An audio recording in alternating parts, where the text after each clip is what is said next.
A minha pergunta até era uma curiosidade que eu sempre quis fazer pra alguém, e aí você vai poder me trazer, e algumas dessas milhões de pessoas podem entender. O que é presidente, né? Que na verdade quem mora fora só pode votar a presidente, não pode votar para nenhuma outro cargo. O que um presidente pode fazer para um imigrante que está em outro país? O que ele tem a possibilidade? O que um imigrante pode ter assim, de esperança ou de futuro em um candidato a presidente? É uma ótima pergunta, porque a primeira coisa que um presidente de um país sério e jovem como o Brasil deveria fazer é trazer de volta as pessoas, não obrigando, claro, mas dizendo pra eles, o lugar pra você crescer é aqui. E o fato das pessoas estarem indo embora é sintomático de um país que perdeu vitalidade. Veja, é muito engraçado que muitas pessoas vêm para Portugal, enquanto portugueses saem de Portugal e vão para Suíça, vão para França, vão para Alemanha. Existe uma comunidade de portugueses gigantesca na França, gigantesca na Suíça. Na Suíça, Luxemburgo. Exato. E elas estão indo embora porque elas não encontraram oportunidade em Portugal e nossa situação tá tão ruim que nós saímos do Brasil e viemos para Portugal.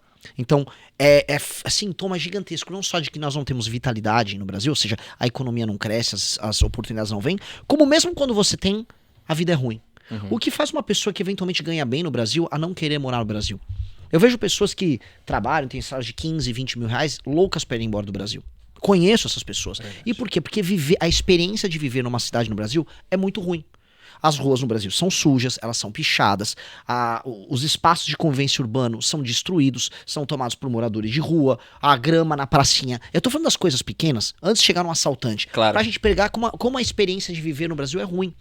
Viver no Brasil, na maior parte dos lugares, é feio, as nossas cidades são feias, o urbanismo é mal feito, é mal tocado, as cidades estão destruídas. Poluição sonora também. Poluição sonora, falta de respeito ao espaço do outro, usar um transporte público é uma experiência sempre ruim, sua individualidade ela é invadida.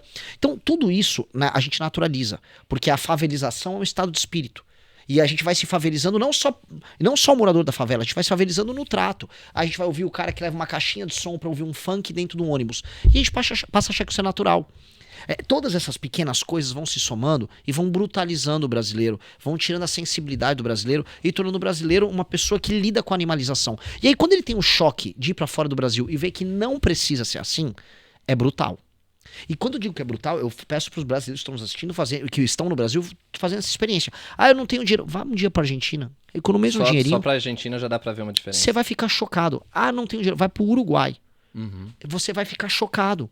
Chocado, porque não precisa ser assim. E na verdade esse choque, inclusive, existe dentro do Brasil. Uma pessoa sai do Belém do Pará e vai para Curitiba, ela já fica chocada. Uhum. Então, o que faz com que viver no Brasil seja tão ruim? Quais as razões disso acontecer? Pois bem, eu, sendo presidente da República, vou resolver isso. Eu preciso tornar a experiência de viver no Brasil, a experiência de acordar e trabalhar, a qualidade do trabalho, quanto você ganha no trabalho, a segurança que você vai e volta pra tua casa, a experiência de andar no carro, se você comprou esse carro ou não, se tá barato ou não esse carro, se a gasolina que tá indo no carro, ela tá barata ou não tá barata, se a cidade tá barulhenta, se a cidade tá te respeitando, se a cidade tá arborizada, se a rua tá limpa, toda essa experiência tem que ser resolvida. Porque a experiência de ser brasileiro hoje, em bom português, é uma merda. Vamos falar, é uma merda. É ruim viver no Brasil. E a gente fica fingindo que não é. Não, aqui é muito bom. Não, porque o cachorro caramelo. Não, porque a gente é um povo feliz. Mentira. Povo violento.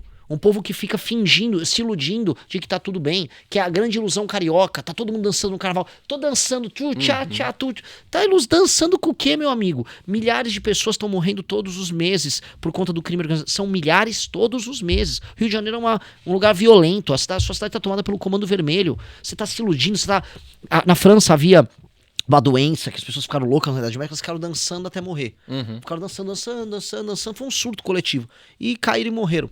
A gente tá nessa. A gente tá num surto de tentar ficar fingindo demência pra lidar com o absurdo. Sim, com certeza. Não, e é interessante porque essa figura, né, que você falou do sexto do cachorro caramelo, é muito interessante porque a gente vê, até hoje em dia, com essa questão da inteligência artificial, o pessoal fica fazendo, de vez em quando aparece pra mim na timeline, né, no feed, com grandes líderes do mundo e os animais que representam a sua nação. Então, por exemplo, tem, se eu não me engano, o Putin é um urso. O urso. Aí a águia americana.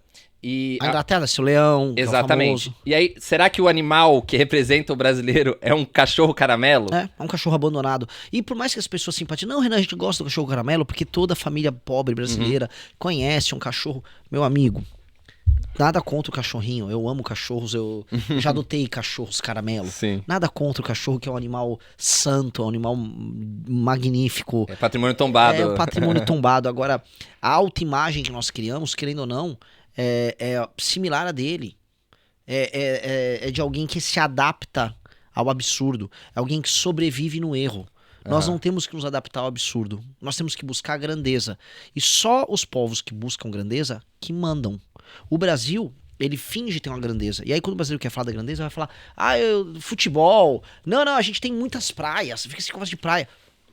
Praia não quer dizer nada. É só uma praia. É uma linha faixa costeira. de terra uma ali. faixa de terra banhada pelo mar. Não tem nada demais. Não, mas a gente tem muitos recursos naturais. É você que está explorando? Você está explorando nióbio, né? Então, a qualidade de um país é a qualidade do teu povo.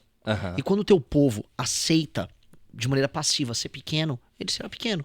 E quando você é pequeno, você obedece, você não manda. Rússia manda, China manda, Estados Unidos manda, Índia tá mandando, Europa já mandou muito. A gente obedece. A nossa desgraça é obedecer. Eu não quero obedecer nada que venha do Trump. Eu não quero obedecer nada que venha do Putin. Eu não quero nada que venha do Xi Jinping.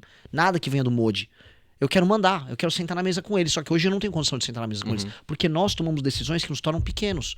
Então a gente tem que bater nessa tecla o tempo todo. Nós aceitamos ser pequenos. Nós aceitamos ser pobres. Nós aceitamos que o Lula nos ofereça um botijão de gás. Veja que país pequeno. Sim. Eu tava explicando hoje pros portugueses. Eu fui numa TV agora. Olha, o Brasil... Um país dessa dimensão, um país com uma história, uma potencialidade gigantesca, está discutindo nessas eleições se vai ou não vai dar um botijão de gás para as pessoas, se vai ou não vai dar energia elétrica para as pessoas, e se as pessoas vão fingir que vão trabalhar menos. Agora tem uma discussão sobre escala 6x1. Sim. É uma mentira. Ninguém deveria acreditar em plano 2026, uma proposta que vem da Erika Hilton.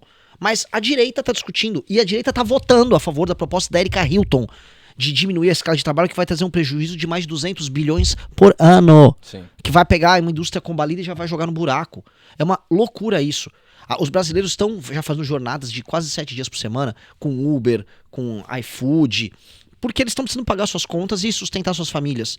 As pessoas estão escolhendo por isso. Nossa produtividade é baixa, quem dera a gente fosse a Noruega. Nós não somos a Noruega. Nós escolhemos um caminho. Não adianta falar, não, mas na França, a escala, você não está na França. Sua produtividade não é francesa, sua nação não é a França.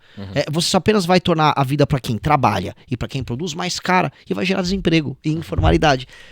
Então, as nossas discussões não são discussões de quem quer virar um país sério. São discussões de quem quer brincar de fazer justiça social e politizar até a própria alma. E isso nos torna um lixo de país.